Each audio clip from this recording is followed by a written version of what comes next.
Yo, so GTA 6 is coming out, and I want to talk about it because there's a lot of stuff going out online, all the leaks, all that stuff, and I mean, it's probably the most hyped thing in gaming ever, ? Like, I don't remember this type of level of hype, because it's been 10 years since GTA 5 came out. Like, I was a wee little lad, and now I'm a college boy. I'm a mature adult, bro. I did this bit in the last video. It wasn't funny then, and it's not funny now. But yeah, I want to talk about GTA 6. I got the Hawaiian shirt, you know, GTA Vice City. I got Michael Jackson, he's here. Yeah. So, with GTA 6 coming out, I remember like playing all the GTA games, and this is something I mentioned in my last video, the Tears of the Kingdom one, where I played them all essentially through the span of like 2 years. I played through 5, then I played Vice City, San Andreas, 4, and then 3, and then I think I played, Chinatown Wars, that's the other one. So I've got a lot of experience, but I don't have the nostalgia for the series. I've just recently jumped on this, and for what I love about the GTA series, I also think there's a lot of things that they need to fix in the next one, because GTA 5 is honestly my least favorite, and if they keep going down the path that they've been like carving for themselves, I think GTA 6 is going to feel really disappointing. So when playing Tears of the Kingdom, it actually gave me a lot of insight in terms of how I want GTA 6 to change in terms of its game design, because Grand Theft Auto and pretty much every Rockstar game are like the epitome. I mean, they were the first open world games to have this sort of like what I'd call like linear open structure, I guess. So in all the GTA games, if you've played them before, you'll know that you do like your first starting mission, then you get access to this huge open world and you're like, whoa. But there's always some parts of it that are restricted, except in 5, I think. So you get that part of the open world, but you want more of it, so you start doing the missions, and it gives you a limited amount of missions. So it's not something where if you go around and explore the entire open world, you're gonna find stuff to do. It's very centralized into one specific area. Like in Vice City, it's the Ocean something hotel, or in GTA 5, it's the like vehicle repo center. And then over time, you start getting more missions that are centralized around the world, but you need to finish all of these missions in like a certain sequence. There's some openness, because sometimes you'll have like 3 or 4 missions to do at a time, but eventually you'll meet that quota of like, you need to do something now in order to progress. At least to me personally, I've never really liked that sort of structure, because the GTA campaigns, and especially Red Dead 2's, are so long, bro. It took me like 100 hours to beat GTA 5, and I was fucking speeding through that thing on a MacBook Air, okay? Dude, it took me so long, and by the 40 hour mark, you are dead. You do not want to play the rest of this game. Alright, there's a mission where the only thing you do is move crates in a shipping house. Who thought that was a good idea, bro? I have no idea why they put this stuff in the game.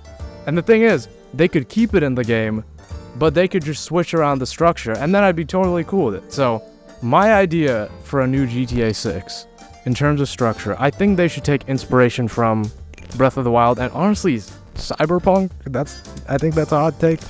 I think they need to make a shorter campaign.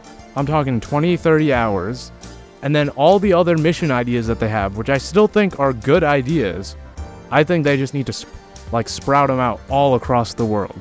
Because I think it would be a lot more, I don't know, just immersive as a player if I could just go to some random back alley of Vice City and find some drug dealer, and then he gives me a mission. I'm like, oh, my friend didn't do that. No one I know did that, but I just found him out of nowhere. I need more moments like that allow me as a player to feel like I'm actually exploring a real world that wasn't curated just for me, the player. Like, all these people, places, and things existed prior to me joining up in this world.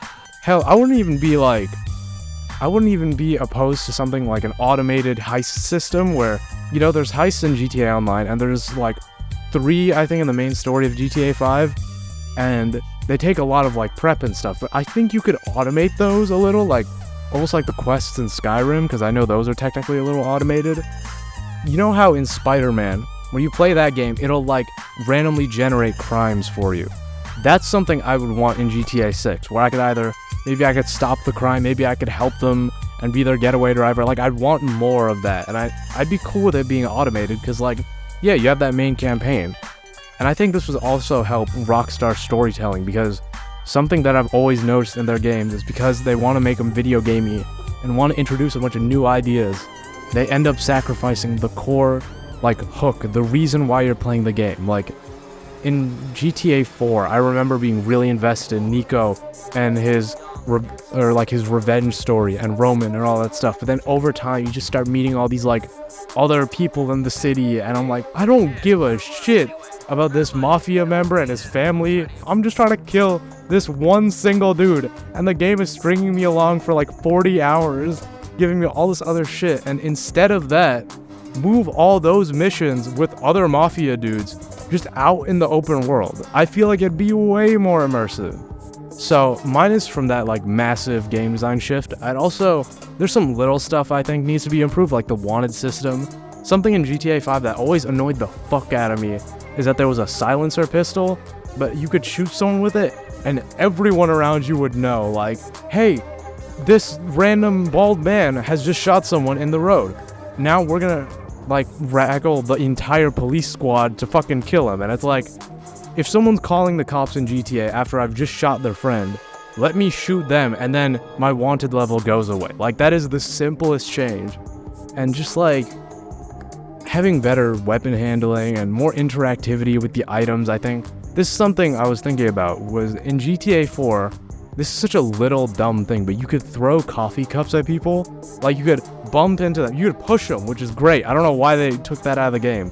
You could push them, their coffee cup would fall out, they'd be like, what the fuck, bro? And then you could throw it at them, and it was great. It was simple, it did like one little, like, speck of damage, but it was just fucking fun. And I think with their crazy robust physics engine, like, it's clear that they have the tech to do this. Because in Red Dead 2, every object is, like, modeled, and you can interact with it, and I'm just like, what if I could throw these items at people? Like, let me go crazy with the interactivity, because Tears of the Kingdom kind of has it where if there's an apple in the world, or if there's a box, I could fucking slam them with it. Like, it does not matter how I do it. I can, and it feels great, because it makes me feel more in tandem with the world. I don't know, man. I just want GTA 6 to feel like an evolution past 5, because 5, I mean, I've only been playing it for like 2 years, and even I can tell it gets stale after a while. Like, every time I play that game, all I end up doing is just flying around in the plane. That's all I do every single time, just because what the fuck else is there for me to do? I shoot someone, I drive away, my wanted level goes away, or I die. That is it. And I guess also this is like a little thing, but I'd really appreciate destructible buildings. I feel like that's such a simple change, but like, if I shoot a rocket launcher at an office building, how have none of the windows broken? There's just a little black mark. Like, that's insane. I should be able to... I want to destroy some buildings, okay? I don't know. GTA 6 is such like a... It's not even like a real game in some sense. It's like a phenomenon that's just in my brain, and I think about it all the time. That leak, that shit looked pretty good, but it also looks a little too similar to GTA 5. And I'm worried that it's gonna be that game again, when at this point Rockstar has been... I mean, they've had 10 years to improve on the formula. I think they need to seriously adapt it for it to feel modern, to feel next gen, and just to feel fun, you know?